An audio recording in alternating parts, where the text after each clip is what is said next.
Here with Alexander the Great on the end of his campaign through Persia. Now, Alexander, how did you come into power? Well, when my father Philip II was assassinated, I was left as king of Macedonia and all of Greece. So why are you here attacking Persia?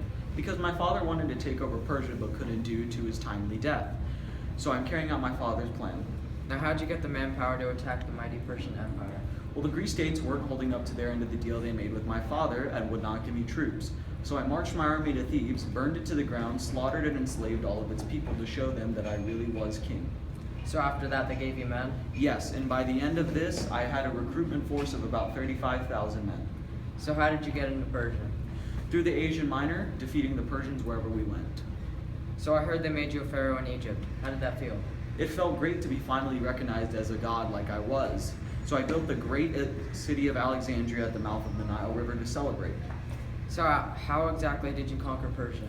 Well, we headed to Babylon to kill Darius, but were slowed by the Persian forces, but we again defeated them at the Battle of Guagamala. Darius went on the run during the battle, and we finally caught up to him and his army in Ecbatana. We later found out that he was killed by one of his own men as we approached his force. So you did not kill Darius? No, but I killed the man who did. So with Darius dead, Persia fell.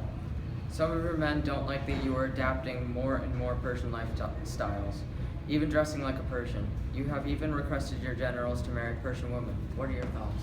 Just because I adapt some of the Persian culture does not mean I am Persian.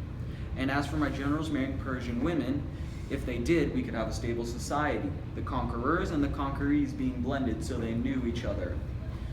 Anyone who says differently or goes against my sayings is as good as dead. Last question. Your men are saying that they have fought too many battles and are ready to go home to see their families. What do you think about this? If they stop, we will go home on a death march, and they'll be lucky if half of them make it back. I share my riches with them, and we will go down as one of the greatest armies ever, and this is how they would treat me? It's absolutely sickening.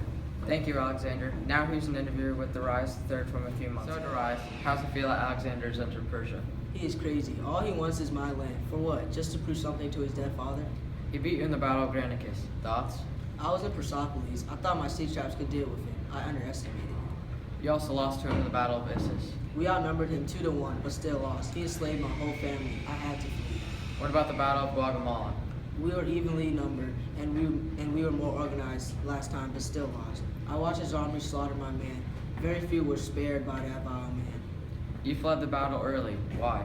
We were going to lose that battle. The Persian people still needed their leader. So you fled while Alexander took Babylon, Susa, and Persepolis just to try to raise an army? Yes. Did it work? No.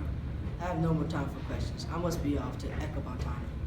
Well, that's all for Darius. Now for an interview with one of Alexander's soldiers. So how has it been for you? Horrible. Why? We've been marching 8 years without any talk of stopping. What has Alexander done for you in return for all your fighting? He shared his riches with us, but what good does it do we're out here where we can't spend them? What do you miss most about home? My husband and son, I haven't seen them in years. What do you think about Alexander's changing lifestyle? I don't know why he's turning into a Persian. We should be conquering and capturing them, not mixing and becoming them. That's all we have for tonight. Thank you for watching.